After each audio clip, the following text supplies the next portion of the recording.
What's going on, guys? Kind of a different type of review video, but also a commentary video. I'm out here in the Poconos with the family, got a cup of coffee. It's early morning, might even squeeze in a resistance band workout while I'm outside here, but everyone's still sleeping. Figured I might as well cut this video and talk to you guys about a couple things we need to share with you. One of which is why I personally picked up, was not sent for review, the Rep Oculus Yoke, and why I'm going to be using this as my squat stand. Even though it does a lot of other very versatile things, you can use this thing as a push sled, obviously a yoke carry, but why I went ahead and purchased this versus say some other big squat, power rack type setup, even say like the Aries 2.0. A lot of you guys are asking me a lot of questions about that. I'll probably get into that a little bit too.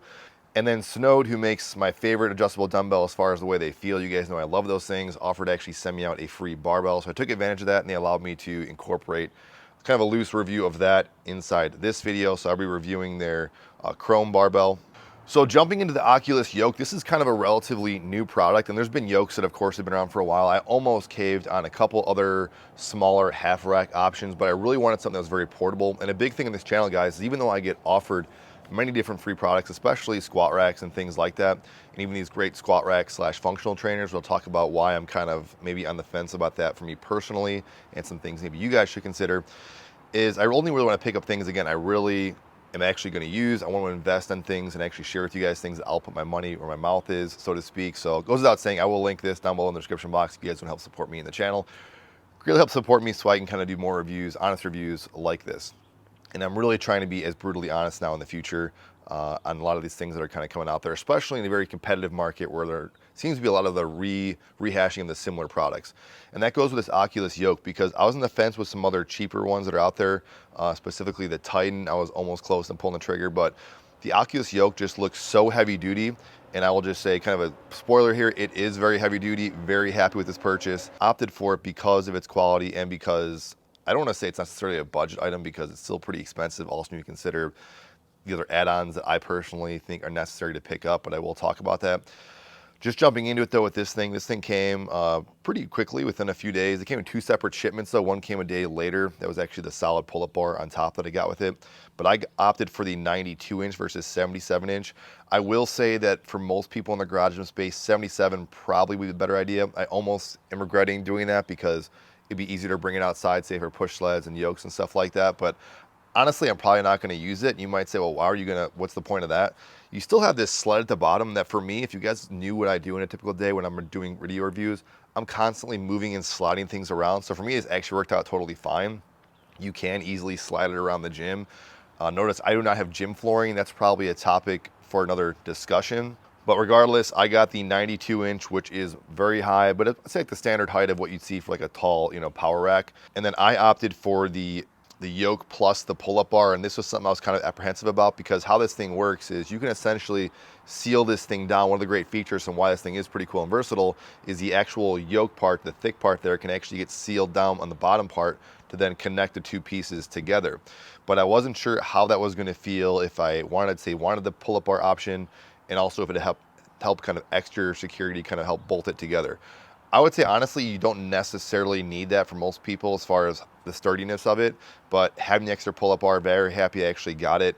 And with the Rep pull-up bar, it's more of a thicker pull-up bar. Even that was something I was kind of in the fence. Was that a good idea versus I generally like kind of a smaller grip, but I really like the way that actually feels in my hands, so I don't regret picking up that pull-up bar. I then added in their spotter arms with a 500, so that adds in a cost. But I will say these things also definitely don't regret this at all, because of how heavy duty they are. So if I ever did get rid of this, as long as I got the same kind of 3x3 rack, I would still probably definitely use these things in the future. These are excellent spotter arms. And then these round sandwich J cups, again, a little pricey, but still excellent. You also have these weight horns at the bottom that for a lot of other yokes, you cannot remove them. So I really love that versatility and options with that. But then once it was fully assembled, this is where it counts. Once I screwed in the very heavy bolts, and that's something else, make sure you got enough tools to actually seal down these bolts, because you might need to buy a couple bigger wrenches. This thing, I will say very happily, it is very, very solid, and that was the biggest surprise to me. You might have a little bit of, like, if you force lateral movement, but you'll have that even like on some power racks too. Very, very heavy duty for what this thing is. It's 11 gauge steel. This thing feels like a solid squat rack you would get in the commercial gym setting. I haven't squat benched or deadlift in probably going on 3 months since I gave that power rack away. It's not that I don't love them. I actually do love those lifts.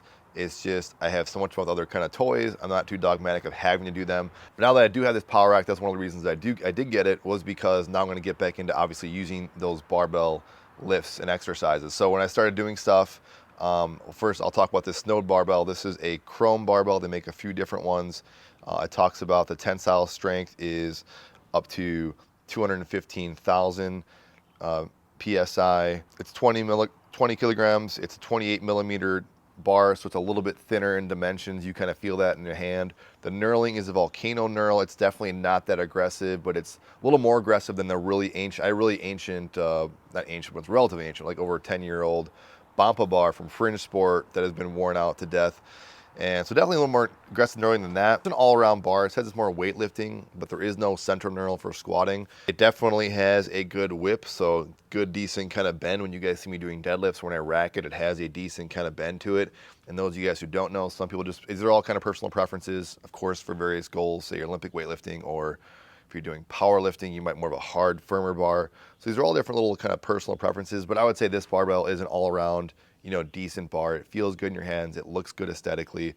But I would say if anything, it has more of a thinner, definitely looser whip to it. I even broke out some Olympic lifts and did, kind of dusted off the bones and joints here a little bit, doing just some cleans, some full cleans, barbell cleans from start to finish into a deep squat, messing around with that. But for the most part, I was doing things kind of full depth with high bar squat, low bar squat.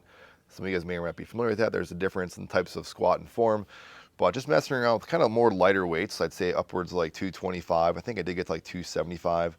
I could have pushed it, but if you've been squatting a long time, literally, and this happened before, I said this before with you guys when I took a long hiatus with squatting, when you get on to like the third or fourth set, you will just feel your hamstring just getting ripped. So there were some sets I'm like, I'm not gonna get out of this, but eventually it was fine. But I was sore for a good 3 or 4 days.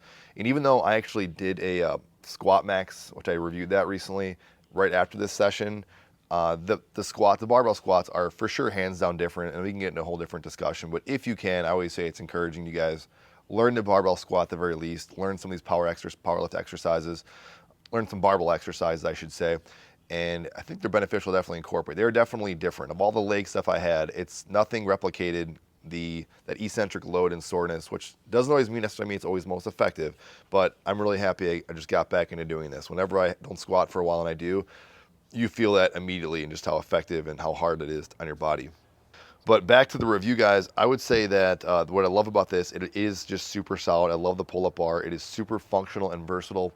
The reason why I wanted this, ultimately, and it's kind of obvious if you see my gym, I'm getting so much stuff in and out. And aside from just doing basic content reviews, I want something that I can easily break down, relatively easily break down. The pull-up bar, you do have to screw in there, but still with my garage, I can still clear it and move it around. But with this, what is great is I can easily break these things down into the squat stands and then put them off to the side.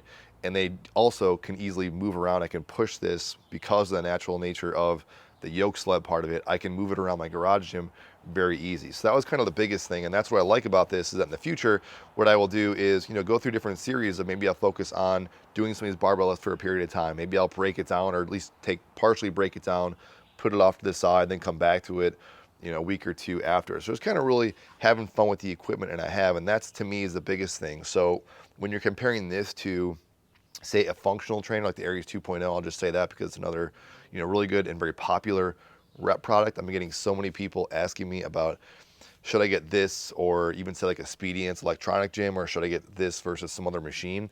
And what I tell people is you just have to consider the space it's going to take up. So do you want something that's going to take up that much space? Do you want something that's going to be definitely more cumbersome to set up and break down? Say if you don't like it, or you want to sell it or offload it, or you're going to move. That's always something I constantly say throughout my whole channel. That's always in the back of my head. And granted, I have some bigger items like that Force USA leg press. That's probably the biggest thing. If that was sent to me free for review, that I don't know if I would have purchased that because of how big it was, but I'm always mindful of that. So that's one thing. The second thing is, what are you actually going to do with it? People love full power racks for a reason, because they are very versatile. They're more stable than a half rack. They allow you to attach more different, attachment sites and places to things, more weight storage options, but obviously it's going to take up more distance. And what I like about a half rack specifically, but even more so with this yoke, is that aside from being versatile and being able to break it down, I have a lot of freedom with what I want to do with it. You don't have as much storage, you don't have as much stability, but the stability is pretty much there for what you want. If you're going to start putting on all these different attachments, that's kind of the next thing. If you're not going to invest into, of course, they're very versatile, all the attachments you can do, but these attachments take up a lot of space, and it's almost like having another human being that you got to take up. Some of these things are like 4 feet tall on some of these attachments, and they're very cumbersome, hard to store. So is that something you really want to invest in, no matter how versatile it is, versus saying picking up maybe a separate piece for what you're going to use? So if I'm wrapping up what I'm saying, the Rep Oculus yoke I think is awesome, built like a tank.